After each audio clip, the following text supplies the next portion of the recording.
ಇವತ್ತು ನಾವು 10ನೇ ತರಗತಿಯ ತುಳು ಕನ್ನಡ ಭಾಗ 1ರ ಗಾನಯೋಗಿ ಪಂಡಿತ್ ಪುಟ್ಟರಾಜು ಗವಾಯಿ ಅವರ ಒಂದು ಪಾಠದ ಪದಗಳ ಅರ್ಥದ ಬಗ್ಗೆ ಇವತ್ತು ನಾವು ತಿಳಿದುಕೊಳ್ಳೋಣ. ಅಂಧ ಅಂತಂದರೆ ಕುರುಡ, ಕಣ್ಣು ಕಾಣದವನಿಗೆ ನಾವು ಅಂಧ ಅಂತ ಕರಿತೀವಿ. ಅನಂತ ಅಂದರೆ ಕೊನೆ ಇಲ್ಲದ. ಅಭಿಲಾಷೆ ಅಂದರೆ ಅತಿ ಆಸೆ ಪಡುವವನವನು ಅಭಿಲಾಷೆ ಅಂತ ಕರಿತೀವಿ. ಆಸೆ, ಬಯಕೆ ಅಂತ ಕರಿತೀವಿ. ಆತ್ಮ ಅಂದರೆ ಕಷ್ಟಕ್ಕೆ ಸಿಕ್ಕ ಅಂತ ದುಃಖಿತ. ಗ್ರಹಿಸು ಅಂದರೆ ತಿಳಿದುಕೊಂಡು. ನಿಷ್ಠಾತ ಪಾರಂಗತ, ನಿಪುಣ. ಬಾಷ್ಟ ಅಂದರೆ ಕಣ್ಣೀರು, ಕಂಬನಿ. ಮಾಧುರ್ಯ ಸಿಹಿ, ಹಿತ. ವಿಚಲಿತ ಅಂದರೆ ಚಂಚಲ. ವೇದನೆ ಅಂತಂದರೆ ನೋವು ಅಂದರೆ ವೇದನೆ ಅಂತಂದರೆ ನೋವನ್ನು ಅನುಭವಿಸುವವನ್ನ ವೇದನೆ ಪಡುವವನು ಅಂತ ಕರಿತೀವಿ.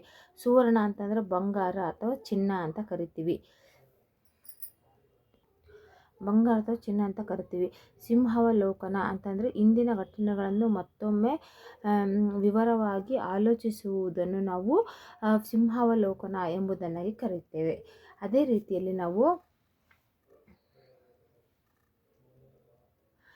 ರೀತಿಯಲ್ಲಿ ಅಂತಃಕರಣ ಅಂತಂದರೆ ಮನಸ್ಸು, ದಯೆ. ಅನಿಕೇತನ ಮನೆ ಇಲ್ಲದವ ಅಂದರೆ ವಿಶ್ವಮಾನವ.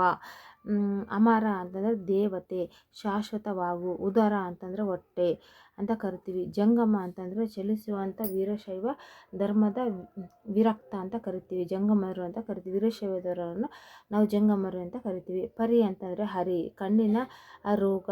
ಕತ್ತರಿಸು ಅಂದರೆ ಪರೆ ಅಂತಂದರೆ ಒಂದು ಪರೆ ಅಂತಂದರೆ ಒಂದು ನೆಟ್ ಥರ ಒಂದು ಪರ್ದೆ ಥರ ಇರೋದಕ್ಕೆ ನಾವು ಅದನ್ನ ಪರಿ ಅಂತ ಕರಿತೀವಿ. ಬೇನೆ ಅಂತಂದರೆ ರೋಗ ಅಂತ ಕರಿತೀವಿ, ನೋವು ಅಂತ ಕರಿತೀವಿ. ಅದೇ ರೀತಿಯಲ್ಲಿ ಮುಡುಪು ಅಂತಂದರೆ ಯಾವುದೇ ಒಂದು ದೇವರಿಗೆ ನಾವು ಮುಡುಪು ಕಟ್ತೀವಿ, ಹಣವನ್ನು ಒಂದು ಕಡೆ ಶೇಖರಣೆ ಮಾಡಿಡೋದಕ್ಕೆ ಅದು ಮೀಸಲು ಅಂತ ಕರಿತೀವಿ.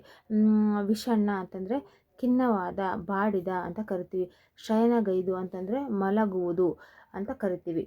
ಇವತ್ತು ನಾವು ಈ ಒಂದು ತರಗತಿಯಲ್ಲಿ 3ನೇ ಪಾಠವಾದಂಥ ಗಾನಯೋಗಿ ಪಂಡಿತ್ ಪುಟ್ಟರಾಜು ಗವಾಯಿ ಅವರ ಒಂದು ಪಾಠದ ಪದಗಳ ಅರ್ಥದ ಬಗ್ಗೆ ನಾವು ಇವತ್ತು ಈ ತರಗತಿಯಲ್ಲಿ ತಿಳಿದುಕೊಂಡಿದ್ದೇವೆ. ಪ್ಲೀಸ್ ಲೈಕ್ ಮಾಡಿ, ಶೇರ್ ಮಾಡಿ, ಮೇಲೆ ಕಾಣುವಂಥ ಬೆಲ್ ಐಕಾನ್ ತಪ್ಪದೆ ಪ್ರೆಸ್ ಮಾಡಿ. ಇನ್ನೂ ಯಾರು ಸಬ್ಸ್ಕ್ರೈಬ್ ಮಾಡಿಲ್ಲ ಪ್ಲೀಸ್ ಸಬ್ಸ್ಕ್ರೈಬ್ ಮಾಡ್ಕೊಳ್ರಿ. ಕನ್ನಡ ಫಾರ್ ಲಿಟಲ್ ಸ್ಟಾರ್ಸ್ಗೆ ಥ್ಯಾಂಕ್ ಯು.